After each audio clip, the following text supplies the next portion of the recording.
آپ کو میری طرف سے میرا گھرانہ آن لائن چرچ میں خوش آمدید۔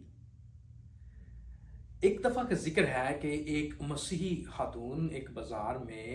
ایک غیر مسیحی خاتون کی مدد کرتی ہے، اور دوران گفتگو معلوم ہوتا ہے اس غیر مسیحی عورت کو کہ یہ تو مسیحی عورت ہے، اور اس نے کہا ہاں ہاں، یہ جو مسیحی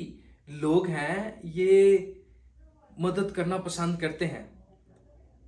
اور بہت اچھے لوگ ہوتے ہیں۔ اور اس مسیحی خاتون نے جواب دیا کہ بہن، میں آپ کو بتانا چاہتی ہوں کہ دراصل میں خود سے کوئی اچھی نہیں، میرے اندر کوئی اچھائی نہیں، اور جب مجھے یہ معلوم ہوا کہ میرے اندر گناہ ہے تو اس وقت مجھے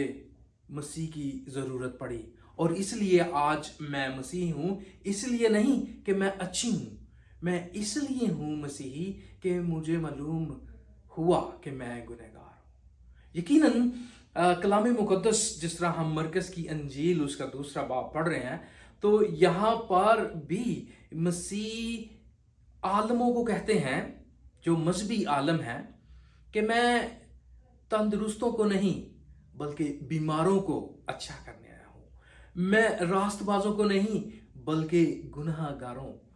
کو اچھا کرنے آیا ہوں، ان کو بلانے آیا ہوں۔ اگر آپ سمجھتے ہیں کہ آپ گناہ میں ہیں اور آپ کو گناہ سے آزادی کی ضرورت ہے تو مسیح یسوع یہی فرماتے ہیں کہ میں تندرستوں کو نہیں بلکہ بیماروں کو، راست بازوں کو نہیں بلکہ گناہ گاروں کو بلانے آیا ہوں۔ اگر آپ اس میں مبتلا ہیں، اس بیماری میں، تو آپ کو دعوت ہے کہ آپ آئیں اور ہمارے ساتھ میرا گھرانہ آن لائن چرچ میں سیکھیں کہ مسیح کیسے ہمیں اس گناہ کی دلدل سے جدا کرتے ہیں، کیسے مسیح ہمیں اس بات کی خوشخبری سناتے ہیں کہ جو مجھ پر ایمان لائے گا ہلاک نہ ہوگا بلکہ ہمیشہ کی زندگی پائے گا، صرف ایمان لانے کی وجہ سے۔ اگر کوئی کہے کہ میرے گناہ میرے نیک اعمال کی وجہ سے ختم ہو جائیں گے، تو میں نے گزشتہ ہفتے میں کہا تھا کہ اگر ایسی بات ہوتی تو حضرت آدم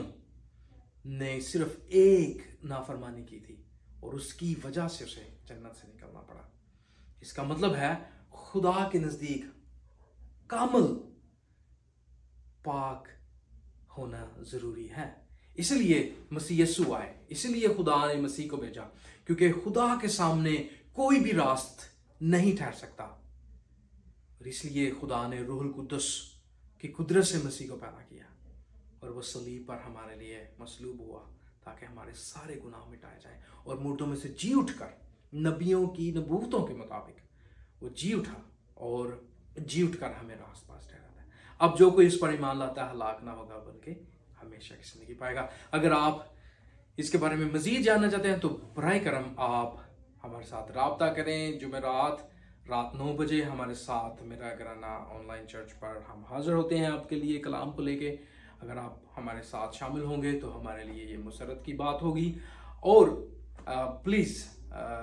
فیس بک کو لائک کریں تاکہ آپ فالو اس کو کر سکیں، آپ کو نوٹیفیکیشن مل سکے، تاکہ آپ زیادہ سے زیادہ آپ کو معلوم ہوتا رہے کہ ہم فیس بک پر آپ کے لیے کیا لا رہے ہیں۔ خداوند آپ کو برکت دے۔ ملتے ہیں جمعرات رات 9 بجے۔